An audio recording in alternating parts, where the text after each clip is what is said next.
This video is about free body diagrams. Question 1. What are the steps to drawing and labeling a free body diagram?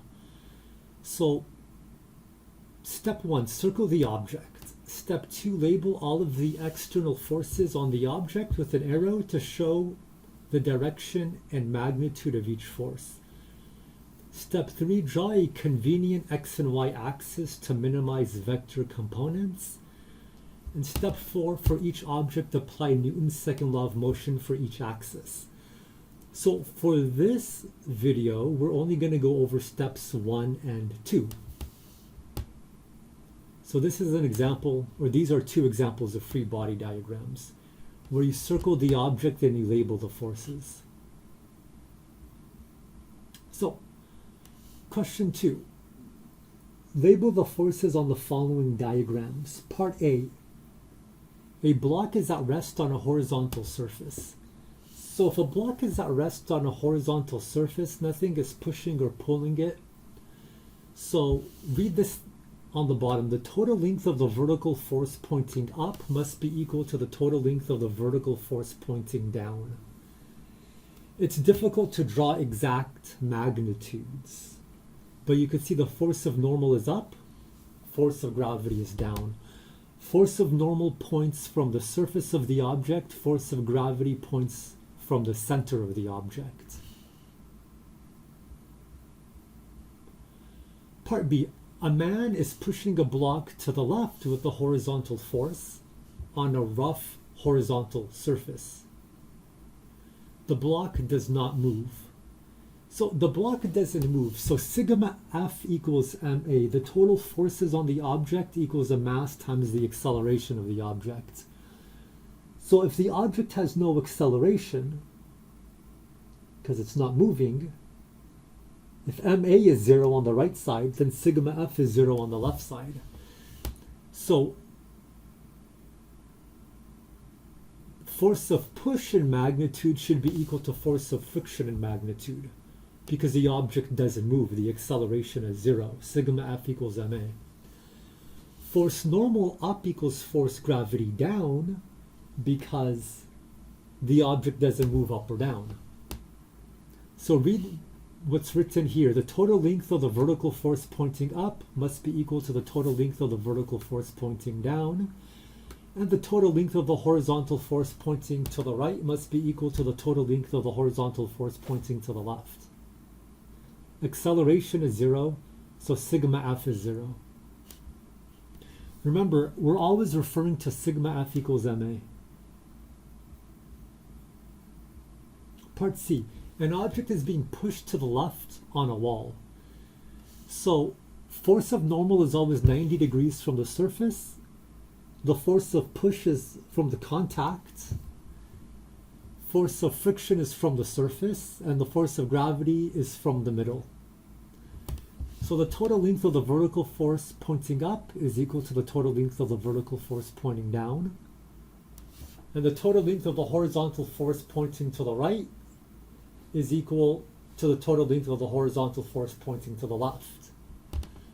Because remember, sigma F equals ma, the object isn't moving, acceleration is 0. Part D, a man is pushing a block on a slope which is 20 degrees from the horizontal on a rough horizontal surface. The block does not move. So, on the left side, the man is pushing the block downwards. The push is parallel to the slope. Remember, the block doesn't move. So the total length of the vertical forces should be the same as the total length of the total length of the vertical forces pointing up must be equal to the total length of the vertical forces pointing down. And the total length of the vertical forces pointing to the right must be equal to the total length of the vertical forces pointing to the left. It's difficult to draw these vectors with a perfect magnitude. The question on the right side, the man is pushing the block upwards. The push is parallel to the slope. So once again, the block doesn't move. So The total length of the vertical force pointing up must be equal in length to the total length of the vertical forces pointing down.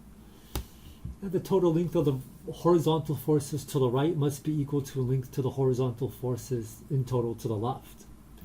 Because remember, sigma f equals ma. If the right side a is 0, then the left side sigma f is 0.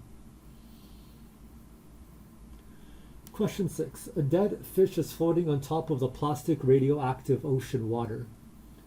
So it's just floating. It's not moving up or down, left or right. So the total length of the vertical force pointing up must be equal to the total length of the vertical force pointing down.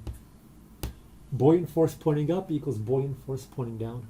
Sorry, buoyant force pointing up equals force of gravity pointing down. Part F. A block is at rest and is hanging from the ceiling by one massless string. So force of tension up equals force of gravity down. So those lengths should be the same. Once again, sigma f equals ma. If the object isn't moving, a is 0, so sigma f is 0. Question 8. A block is at rest and is hanging from the ceiling by two massless strings. So we got two forces of tension. We got one force of gravity. Remember, force of tension is from the string. Force of gravity is from the middle. So the total length of the vertical forces pointing up must be equal to the total length of the vertical force pointing down.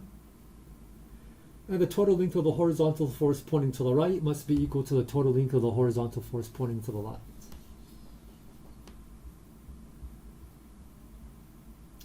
Part H. A block is tied to a massless string and is raised up at an angle theta from the vertical.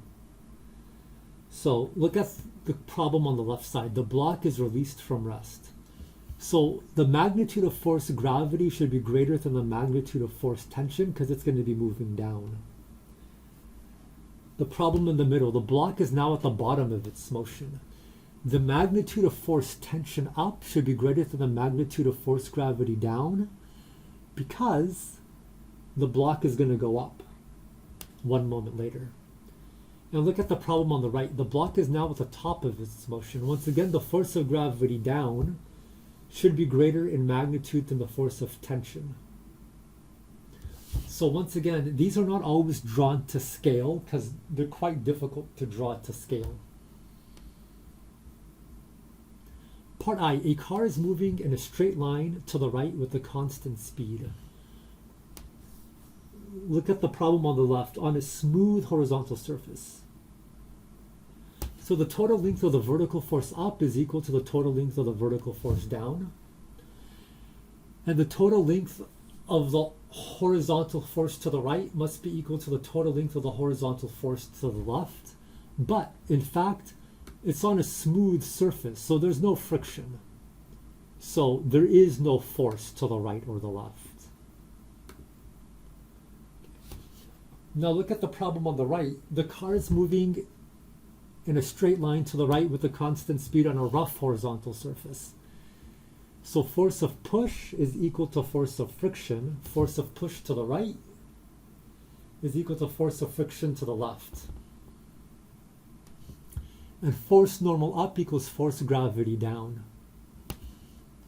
You see force normal points from the surface, force gravity points from the center, force push points from the contact, force of friction points from the surface. Part J. A car is moving in a straight line to the right on a rough horizontal surface. Rough means there is surface friction. If the car is slowing down, that means force of friction is to the left.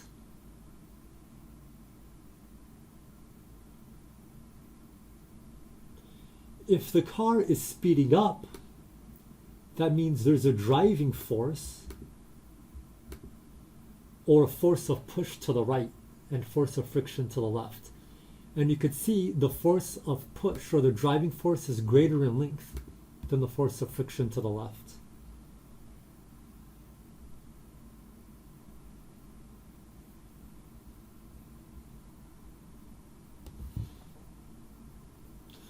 Part K. A man pulls a massless string which is attached to a block with a constant speed. at an angle theta above the horizontal on a rough surface. Label the forces on the block, not the man. So, we got force of pull, force of normal, force of gravity, force of friction. You notice force of normal is really short in length. The magnitude of force normal is really small. That's because the total length of the vertical forces pointing up must be equal to the total length of the vertical forces pointing down. So what forces point up? We got force pull and force normal. So force of pull vertical plus force normal vertical should equal force gravity down. And it says that the block is moving with a constant speed. So sigma F equals ma. So force pull to the right should equal force friction to the left.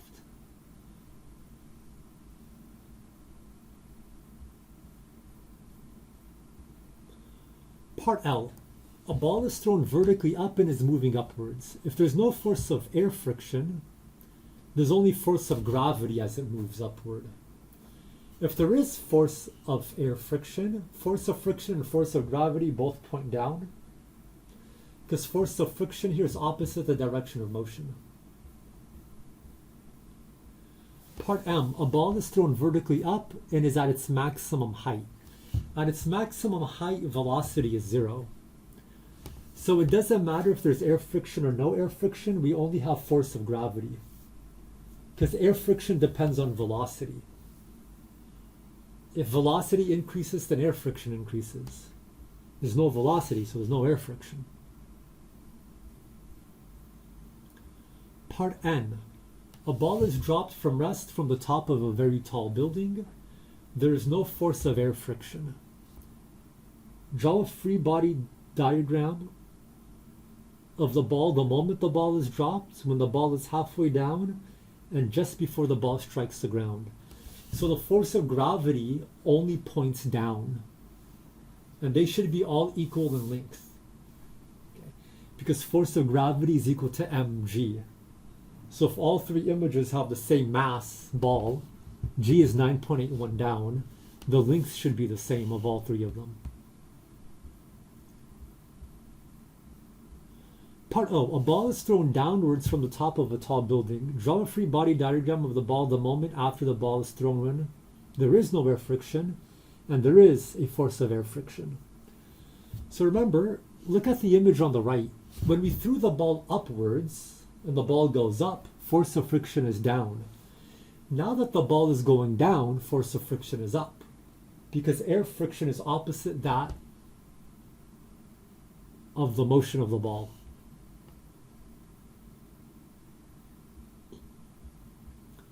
Part P. A ball is released from rest from the top of a very tall building. There is air friction. Draw a free body diagram of the ball a few seconds before the ball reaches its terminal velocity.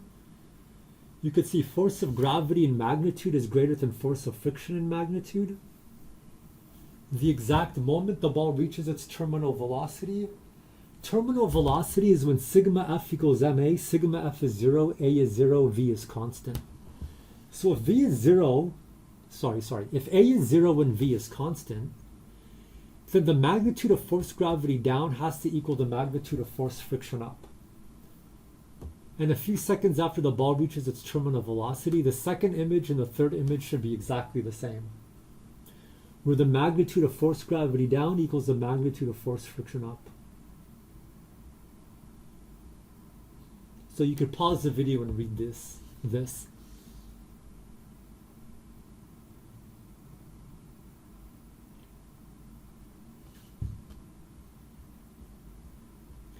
Part Q. A ball is thrown at an angle theta equals 45 degrees north of east from a horizontal surface.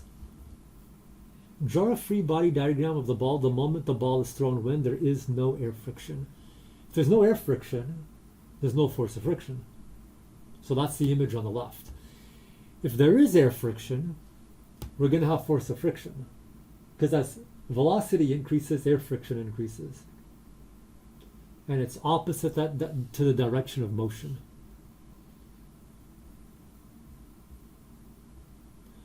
Part R, a ball is thrown at an angle 45 degrees north of east from a horizontal surface. The ball is at its maximum vertical height.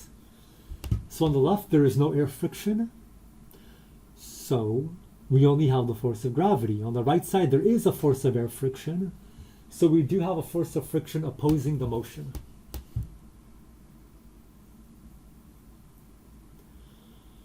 Part S, a block is being pulled vertically upwards by a massless string pulley. The speed of the block is constant, so force of tension equals force of gravity to the image on the left. Look at the image in the middle. The block is accelerating. So the force of tension up should be longer than force of gravity down. And finally, the block is slowing down, but it's still being moved upwards. So the force of gravity should be longer than force of tension.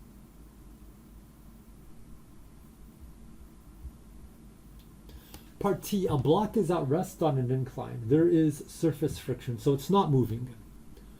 So remember, force normal is 90 degrees to the surface. And if the block is at rest, that means force of friction should point to the left. So the total forces to the left must be equal to the total forces to the right. And the length of the total forces up must be equal to the length of the total forces down.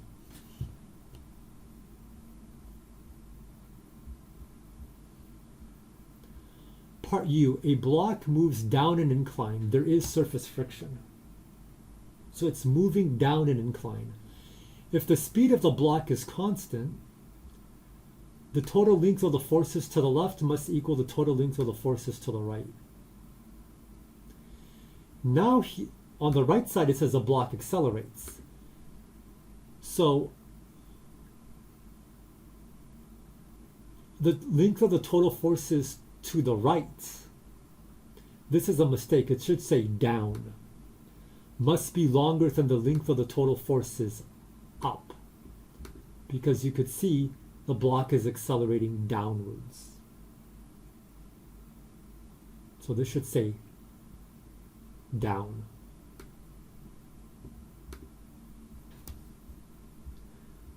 Part V, a block is pushed up an incline. There is surface friction. The block slows down. That means this force, a block is pushed up an incline. There is surface friction. So for this first image on the left, force of friction should be longer than force of push. Second part, the speed of the block is constant. So force of push should equal force of push to the left, should equal normal force and force of friction to the right. Finally, the block speeds up, it accelerates. So the force of push to the left should be greater than force of normal to the right and force of friction to the right.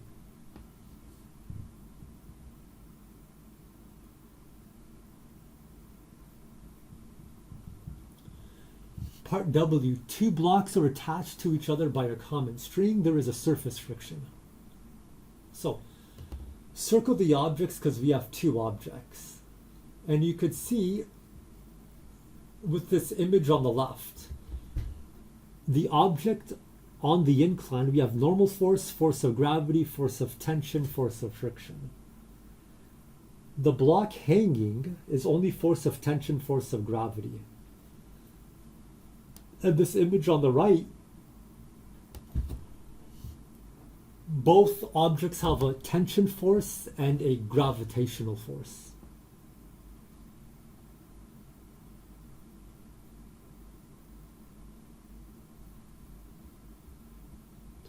Part X, a mass lying on a horizontal surface is attached to a spring and is stretched from its equilibrium position. It is then released. So at the equilibrium position, x equals 0, the object will not move left or right. Once you stretch it to x equal plus a, and you release it, this mass on a spring will accelerate to the left. That's why force of spring is longer than force of friction. And force normal in length should be equal to force of gravity in length.